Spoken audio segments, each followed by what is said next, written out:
Nós acabamos de ler um texto, e esse texto fala exatamente para nós sobre o que nós não devemos fazer como cristãos, mas também, por outro lado, o que devemos fazer reagindo à ação de Deus sobre nós, ao chamado de Cristo na nossa vida. Se não, vejamos, o que a gente não deve fazer enquanto cristãos?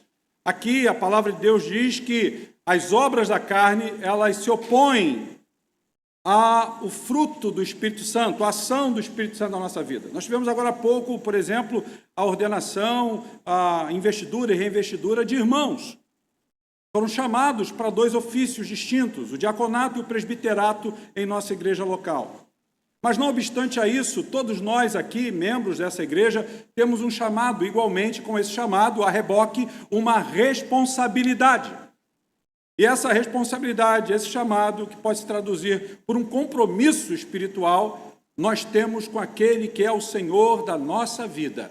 Aquele que nos salvou, aquele que nos estendeu a sua poderosa mão e nos tirou e transportou do império das trevas para o reino do Filho do seu amor, um reino de luz. Meus irmãos, esse texto fala que um cristão não deve praticar imoralidade sexual, impureza, não deve praticar ações indecentes, não deve ser idólatra, ou seja, constituir ídolos na sua vida. E aqui não estou falando de ídolos físicos no sentido de uma imagem de escultura ou um quadro que retrate por obra de arte um ídolo constituído pela igreja. Estou falando de ídolos do coração. O trabalho pode ser o seu ídolo, a família pode ser um ídolo. Você mesmo pode ser um ídolo porque você está cheio de si e cheio de vaidade. O texto fala que, como obra da carne, existem ações de feitiçarias. E quando produzimos discórdia no meio do povo de Deus, quando eu sou instrumento para magoar, machucar o meu irmão e falar mal dele, caluniá-lo, essas obras elas são equivalentes à obra de feitiçaria, se você não sabe. Às vezes a gente diz assim, no recluso da nossa alma, mas eu não vou a um centro espírita, eu não vou a um centro de umbanda, eu não faço trabalho contra ninguém. Os que me ouvem, com todo respeito, comungam dessas religiões, eu não trato aqui com um ato de intolerância e de falta de respeito.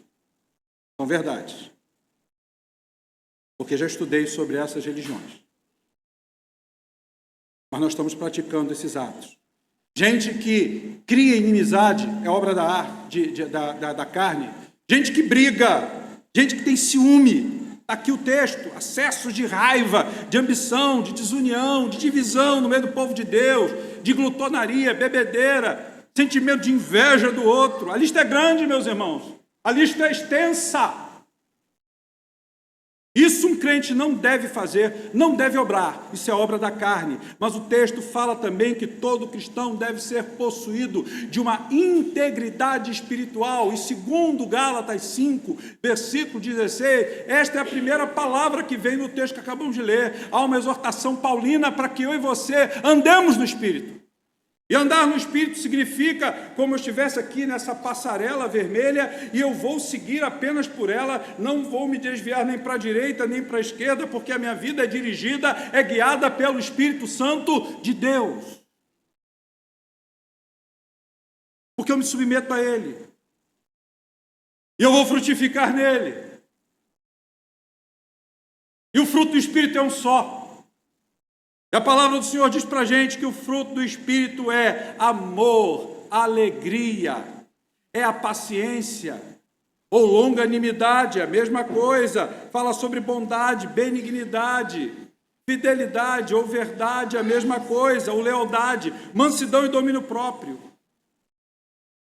Quando eu e você frutificamos no Espírito, esses elementos constitutivos do Espírito Santo, começando com o carro-chefe que é o amor, vão tocando a vida não só da gente, transformando nosso coração, mas vai transformando a vida de pessoas por onde nós estamos passando. Meus irmãos, nós não podemos brincar com as obras da carne, porque nela residem o mal. E o mal conspira contra o reino de Cristo. E o mal conspira contra a igreja de Cristo. Eu quero lembrar a vocês uma frase do grande pregador e príncipe dos púlpitos. Não era só um grande orador por sua locução e por sua eloquência, mas era um homem cheio do Espírito Santo.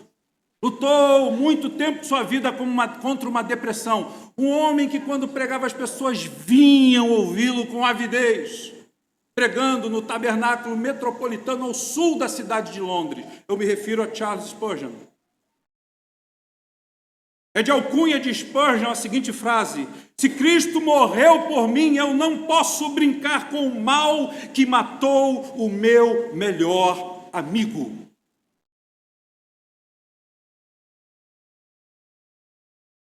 Nós não podemos brincar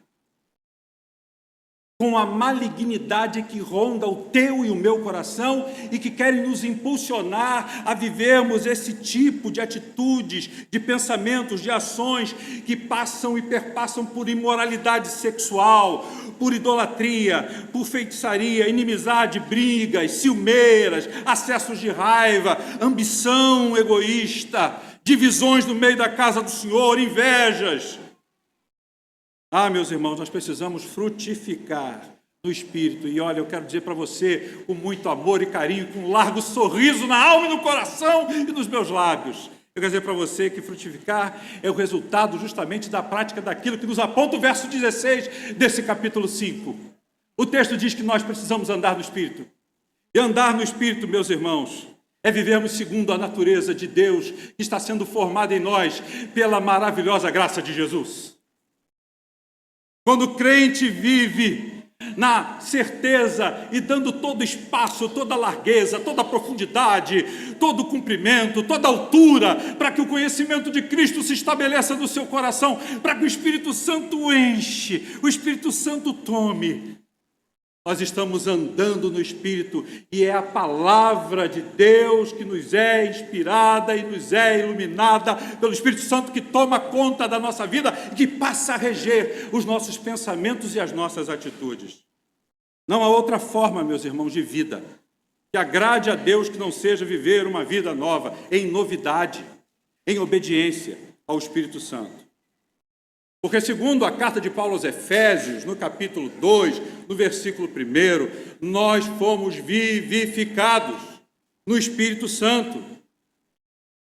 E é a partir dele que você e eu podemos, de fato, adorar a Deus, porque esse Espírito Santo foi outorgado, disse Jesus, a você e a mim, quando ele, na cruz do Calvário, pagou o preço, quando ele é assunto aos céus. A Bíblia diz que ele deixaria conosco, e assim o fez, um outro Consolador. E a palavra que se extrai lá do grego não é uma forma modal passiva, um consolo de quem está sentindo peninha, um consolo de quem vem e diz assim, fica assim não, bebê. Não é isso não. A palavra lá é dunamis, é poder. De onde vem a expressão da palavra dinamite. No latim, conforto é confortis, com força. É poder de Deus na sua vida. Você tem desfrutado desse poder de Deus na sua vida? Você tem comunicado esse poder de Deus quando as pessoas estão diante de você, estão precisando do seu apoio, estão precisando da sua ajuda, estão precisando do seu consolo. Você tem esse poder que flui deliciosamente, graciosamente dos seus lábios para alcançar essa pessoa, para encorajá-la, para levantá-la do luto e da luta, para fazer com que ela possa vislumbrar o que você, pela graça de Deus, tem vislumbrado. Porque se eu não vivo dessa maneira, eu não estou andando no Espírito. Se eu não estou andando no Espírito, se eu não estou me enchendo, me abeberando do Espírito Santo, diz a palavra que o contraditório disso é que eu estou andando em pecado. Eu estou andando em pecado. Por isso que andar segundo as obras da carne é pecado, segundo o texto. Até porque, em primeiro lugar, as obras da carne são opostas ao agir do Espírito Santo. E o Espírito de Deus tem uma expectativa de que nós andemos nele. Por isso, o texto fala para nós que nós devemos andar no Espírito Santo. A mensagem dessa manhã é uma mensagem curta. O tempo se vai.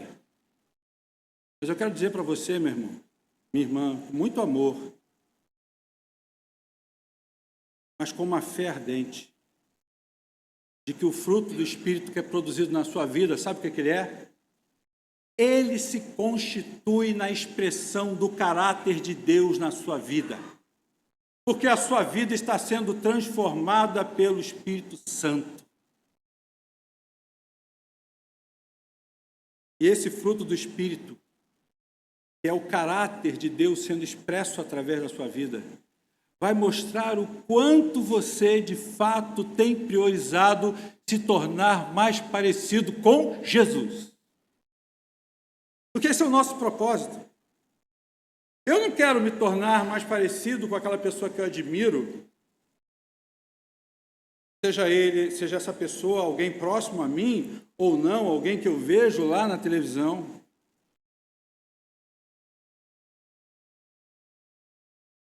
Eu não quero constituir ídolos na minha vida.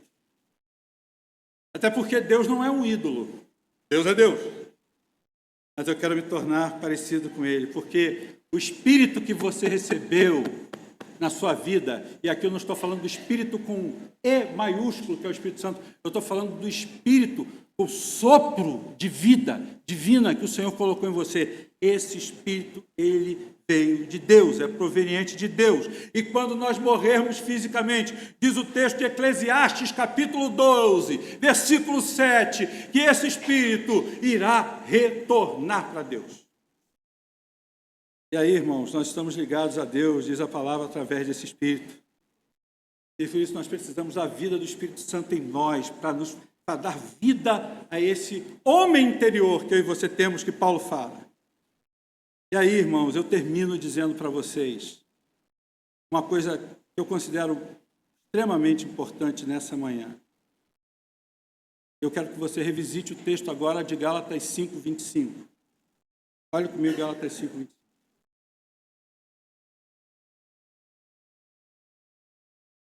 Vamos ler juntos? Gálatas 5, 25. Leiamos. Se vivemos no Espírito, também no Espírito. Eu digo que eu sou de Deus, eu sou de Jesus. Eu pertenço à Igreja de Cristo. O Senhor não vai querer saber de você se você era membro de uma sociedade interna da igreja. Ele não vai querer saber de você se você é membro de um coral. Falar nisso, nós vamos precisar de vozes para a cantata de Natal que virá. Todo aquele que desejar pode procurar o nosso irmão Tiago, o Joel, responsáveis técnicos, porque aqui não há acepção de pessoas. Essa é uma igreja de Cristo. Mas o Senhor não vai querer saber se você cantou no coro, se você foi membro da SAF, da UPA, da UPH, da UMP, se você foi presbítero, se você foi diácono, se você foi pastor. No grande e glorioso dia, e esse dia está próximo, Ele vai querer saber de você. Você andou comigo? Você andou no Espírito? Você teve amor para com o seu próximo? Você manifestou paz ao teu irmão? Alegria? Você foi paciente ou longânimo? Você foi benigno e bondoso? E que não é a mesma coisa? A benignidade é o sentimento que o Espírito Santo planta em você, de que você sinta o desejo de fazer o bem ao outro. Mas a bondade é a manifestação, é a concretude desse sentimento. Se você foi fiel, se você foi leal ao outro, se você foi manso, se você teve o autocontrole que vem do Espírito Santo para que você tivesse domínio próprio. Você tem se enchido do Espírito Santo? Você quer ser uma pessoa cheia do Espírito Santo? É isso que o Senhor quer saber. Se você tem andado com o Espírito Santo, em primeiro lugar, invista uma vida onde há uma fonte inesgotável para que você se encha desse Espírito, que é a palavra de Deus, a Bíblia Sagrada. Leia e medite na Bíblia todos os dias. Porque temos crentes fracos e que estão tendenciosos a fazer as obras da carne, crentes carnais, crentes que dão trabalho, crentes que vivem na contramão da vontade de Deus, porque não estão tendo tempo de visitação, de priorização, de meditação, de se colocarem diante do Senhor, olharem para as Escrituras Sagradas e beber daquilo que o Senhor tem para ele. Em primeiro lugar, leia e medite na palavra de Deus. Pega a sua Bíblia em oração e vai lê-la. Pastor, estou sendo tentado. Pega a Bíblia e vai lê-la, vai orar. Pastor, me irritei com fulano de tal. Pega a Bíblia e vai lê-la e vai pedir ao Senhor, vai ler textos, versículos que falam sobre a questão que envolve esse tipo teu de obra da carne, esse elemento da obra da carne. E clame ao Senhor de joelho, dizendo: Senhor, enche-me de amor, de alegria, de paz, de longanimidade, de benignidade, de bondade, de mansidão, de fidelidade, de domínio próprio. Faz isso na minha vida, Senhor. Faz isso. Anote versículos bíblicos, frases, coloca ali diante da tua mesa de trabalho, coloca lá na sua mesa de refeição. Isso vai trazer um impacto maravilhoso sobre a sua alma, sobre o seu espírito, sobre o seu corpo. E faça uma coisa: quando você estiver sozinho, para que ninguém ouça, confesse em voz alta, fale em voz audível, para que você mesmo ouça o que precisa ser transformado na sua vida, o pecado que precisa ser expurgado do teu coração. Nós precisamos tratar o pecado com dureza. Não faça do pecado o seu pecadinho de estimação, não, meu irmão. Não existe pecado de estimação. Trate o pecado como pecado, à luz das Escrituras. Lembre-se de quem você é. Você é um servo, uma serva do Senhor. Você um dia foi alcançado pela graça do Senhor. O Senhor amou você desde a cruz do Calvário, quando Ele entregou a sua própria vida por você. Foi o pecado que matou o nosso melhor amigo. O fruto do Espírito precisa estar em evidência na sua vida. Você tem visto o fruto do Espírito evidente na sua vida? Pastor, eu tenho sim, porque eu tenho me considerado uma pessoa mansa. Você é paciente. Você é promotor da paz. Você é uma pessoa que tem a alegria do Senhor. Você é uma pessoa que tem domínio próprio. Você é uma pessoa leal. O fruto é um só. E todos esses elementos, eles estão interligados. Não tem como eu frutificar no Espírito só sendo manso, só sendo alegre, só sendo leal, só sendo bom. Tudo isso vem junto. Tudo isso vem junto. Nós vamos orar, pedindo ao Senhor que o Espírito Santo nos cure, que o Espírito Santo venha tratar conosco, que a gente assuma diante dele que precisamos ser dependentes todos os dias, que precisamos ser humildes de reconhecermos se há mais obras da carne em nós do que o frutificar do Espírito. Mas para isso, andemos no Espírito. Vamos ficar de pé.